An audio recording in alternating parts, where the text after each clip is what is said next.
Muy buenos días. El día de hoy estaremos meditando, como ya ha sido leído, en el Evangelio de Juan, en el capítulo 1, versículos 19 al 28, en la sección que la Reina Valera titula como el testimonio de Juan el Bautista. Juan el Evangelista, el autor de este Evangelio, ¿cierto?, comienza su relato con un prólogo que introduce al Cristo, señalando desde la eternidad al eterno Hijo de Dios, quien tomó naturaleza humana, habitó entre nosotros, y de quien también escribe la luz eterna que vino al mundo, pero que no fue conocida por el mundo, que no fue recibida por el mundo. Dice que vino a su propio pueblo, pero este pueblo fue ciego a su real identidad. Entonces Juan, el evangelista, se encarga de dejar claro en este prólogo que Jesús es la mente, la razón y la misma esencia de Dios. Si leemos el capítulo 20, versículos 31, veremos que Juan hace explícito el propósito de su libro. Pero todas estas cosas he escrito para que creáis que Jesús es el Cristo, el Hijo de Dios, y para que creyendo tengáis vida en su nombre. La misión y propósito de este escritor es mostrarnos desde la eternidad al Cristo de Dios. Y así es como, después de haber hecho su declaración, él procede a relatarnos los hechos que marcaron el ministerio, de Jesús y cómo estos autentifican al Mesías. Comenzamos entonces leyendo acerca del testimonio de Juan el Bautista. Se cree que Cristo, después de haber sido tentado, ¿cierto?, en el desierto, regresó al lugar donde estaba Juan. Y esta sección, esta porción que se titula como Testimonio de Juan el Bautista, ocurrió un día antes de ello. Un día antes de el regreso de Jesús. Si ustedes recuerdan, durante años, o si ustedes revisan, ¿cierto?, el Antiguo Testamento, durante años el Señor envió profetas al pueblo de Israel para llevarlos al arrepentimiento. Y el mensaje de estos profetas estaba siempre teñido con una promesa acerca de la venida del Mesías, el Salvador de su pueblo. El Antiguo Testamento finaliza con el mensaje de Malaquías.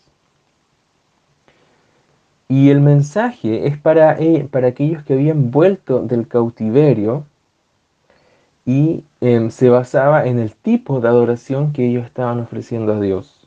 Una adoración fría y descuidada. Entonces, también incluye la promesa del día del Señor, sin antes de que enviara al profeta Elías. Leemos entonces en Malaquías 4, versículos 5 al 6. He aquí, yo envío al profeta Elías, antes de que venga el día de Jehová grande y terrible. Él hará volver el corazón de los padres hacia los hijos y el corazón de los hijos hacia los padres, no sea que yo venga y hiera la tierra con maldición.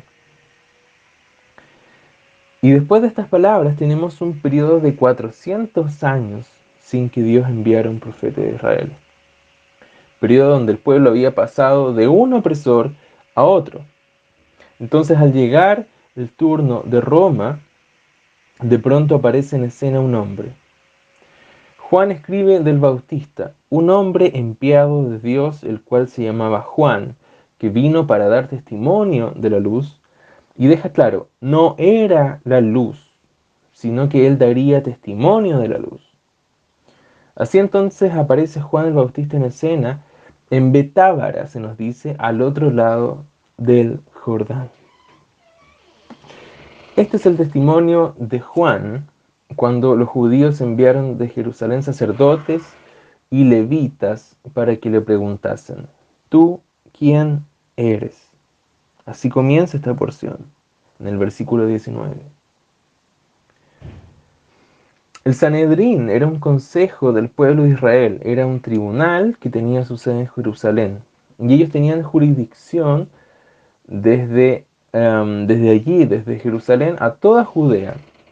Y estaba encargado de la justicia del gobierno, de mantener a Roma alejado de los temas propios del pueblo.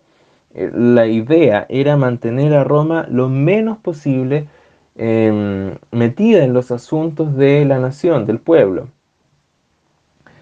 Buscaban también, tenían ellos mismos la autoridad para condenar a alguien, aunque no podían hacerlo sin el permiso, sin la venia de Roma.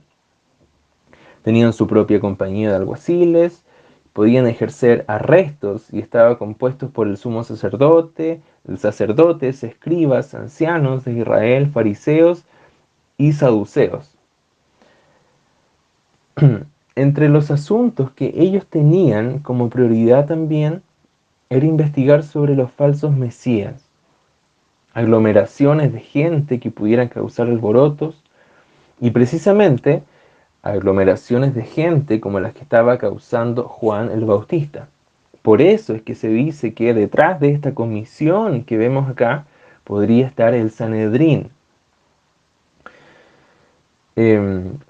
Por eso es que para investigar este asunto, esta aglomeración de gente que estaba causando Juan el Bautista, para evitar y sofocar cualquier revuelta que los perjudicara, ¿cierto?, delante de Roma, enviaron a esta comisión hasta donde estaba el Bautista. Desde el centro de operaciones de Jerusalén llegaron y le preguntaron: ¿tú quién eres? Debemos asumir un tono despectivo en esta pregunta. ¿Tú quién dices ser? Es como si hubiesen dicho ellos: ¿qué tipo de Mesías, qué tipo de Cristo tú crees que eres, tú dices que eres? Y la Biblia nos dice: confesó, y no negó, sino que confesó: yo no soy el Cristo. Los judíos vieron en Juan acciones atribuidas al Mesías, como el lavamiento.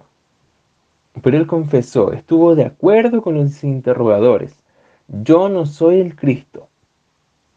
Yo no soy el Cristo, dijo él. Pero en el griego nosotros vemos que yo está subrayado. Entonces se lee mejor con esta intención: yo no soy el Mesías. El Mesías, sin embargo, ya está aquí. Yo no soy el Mesías. Pero el interrogatorio continuó. Ellos le preguntaron: ¿qué pues? ¿Eres tú Elías? Dijo él: no soy. Ahora, por el testimonio mismo de Cristo y del ángel en el anuncio del nacimiento de Juan, del cual podemos leer en Lucas, entendemos que Juan vino en el espíritu de Elías. Pero los judíos tenían una interpretación errada o una interpretación de Malaquías 4:5. Ellos esperaban físicamente a Elías, que Elías descendiera del cielo para venir antes del Señor. E incluso ellos creían que Elías sería quien ungiría al Mesías como el rey. Y había un dicho muy popular para cuando había disputas que eran imposibles de solucionar, conflictos familiares o juicios difíciles de determinar. Y el dicho era que había que solo esperar hasta que viniera Elías. Esperar hasta que viniera Elías, porque él pondría todos los asuntos en orden, los más difíciles, antes de que llegara el rey. Pero Juan honestamente contestó: no soy. ¿Eres tú el profeta? Continuaron ellos preguntando. Y esta vez Juan solo respondió: no. Los judíos preguntaron esto porque según también la creencia del pueblo, un profeta por excelencia, volvería cuando viniera el Mesías. Se esperaba que fuera Jeremías o Isaías, cualquiera de ellos que regresara, basado en el discurso de Moisés en Deuteronomio 18, cuando dice: profeta de medio de ti, de tus hermanos, como yo te levantará Jehová tu Dios, a él oiréis. Este profeta más excelente que todos, conocido como el profeta, a quienes algunos también reconocían como Mesías, tenían en mente los interrogadores. Pero Juan vuelve a confesar, dice no.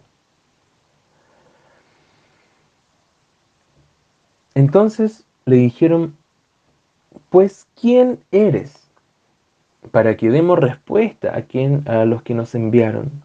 ¿Qué dices de ti mismo? Parte de la comitiva ya quiso dar por finalizado el interrogatorio. Es como si ellos dijeran: mira, vinimos de un largo camino desde Jerusalén y hasta ahora nos ha respondido solo con negativas. Tenemos que responder. ¿Quién dices que eres tú? ¿Quién crees que eres? Entonces Juan, con un divino entendimiento de su ministerio, respondió: yo soy la voz de uno que clama en el desierto. Enderezad el camino del Señor, como dijo el profeta Isaías. Soy solo la voz, solo soy el heraldo del rey. No soy nadie importante, no importa quién soy yo. Lo que importa es quién viene en camino. Yo soy solo la voz que clama en el desierto. El texto nos dice que los que habían sido enviados eran de los fariseos. Y si hemos leído a lo largo de los demás evangelios, notaremos lo meticulosos y celosos que era ese sector de la población. Sobre todo con lo que tenía que ver con la ley. Entonces el interrogatorio no podía concluir ahí. Si hubieran sido los saduceos, ¿cierto? Este partido que tenía un corazón indiferente a la religión, las preguntas hubiesen terminado ahí. Pero el autor quiere que sepamos que las preguntas las continuarían haciendo los fariseos. Y lo que a ellos les preocupaba no era tanto la predicación de Juan el Bautista, como el tipo de ministerio que él estaba ejerciendo. No les preocupaba tanto la predicación como el lavamiento que él estaba realizando. Leemos en el versículo 25 que le preguntaron y le dijeron: ¿por qué pues bautizas si tú no eres el Cristo, ni Elías, ni el profeta? Si hubiera sido el Mesías, si hubiera sido Elías o el profeta, tendría sentido. En los profetas nos dice Isaías 52: empero él rociará a muchas gentes. Ezequiel capítulo 36 versículo 25 nos dice: esparciré sobre vosotros agua limpia y seréis limpiados.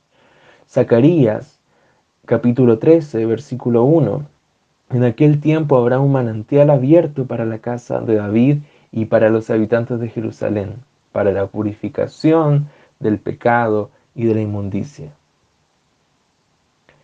Pero ¿con qué derecho Juan administraba este bautismo? Si bien él era hijo del sacerdote Zacarías, pero él no era el Mesías, él no era Elías y no era el profeta.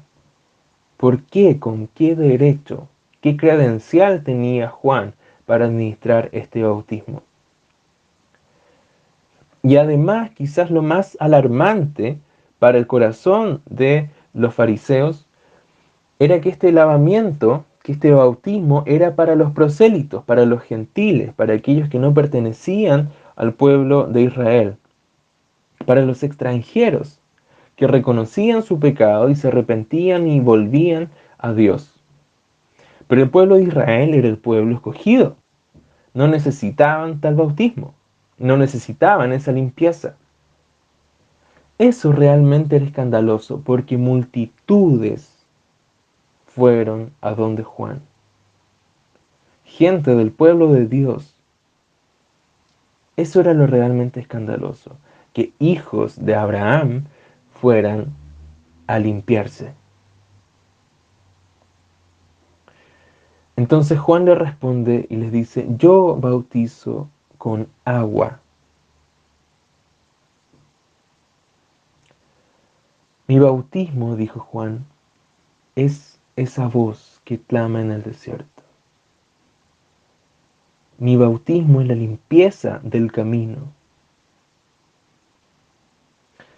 El rey viene en camino y ustedes no están limpios, sean hijos de Abraham o no. El camino a su corazón está lleno de obstáculos, lleno de trincheras hechas por ustedes mismos. Y yo soy la voz que clama, enderezad el camino. Viene el rey y el pueblo tiene que estar limpio. Pero mi bautismo es con agua, dice Juan. Yo bautizo con agua. Y el texto continúa y nos dice, mas en medio de vosotros está uno a quien vosotros no conocéis. Este es quien viene después de mí, el que es antes de mí, del cual yo no soy digno de desatar la correa del calzado. Había un dicho rabínico que decía que el discípulo debía estar dispuesto a hacer lo que fuera por su maestro, excepto desatarle las sandalias. Este acto estaba reservado para lo más bajo, para los esclavos. Y Juan, mis queridos hermanos, contesta que había llegado, ya está en medio de ustedes uno a quien ustedes no conocen, a quien yo enderezco el camino, que viene después de mí. A esta persona yo no soy digno del más mínimo servicio, dice Juan. No soy digno de ser su esclavo. Su valor es infinitamente más alto que el mío. Él está ya, hoy día, en medio de ustedes. Lo mío es un bautismo con agua. Es un grito, es una voz en el desierto. Ustedes buscando a falsos mesías no se han dado cuenta de que el rey ya está aquí. Yo soy la señal. Yo soy solo la señal, dice Juan. Yo soy solo la señal del pueblo guiado al arrepentimiento. Pero el significado real, el arrepentimiento real, solo puede ser ministrado por el Rey en persona.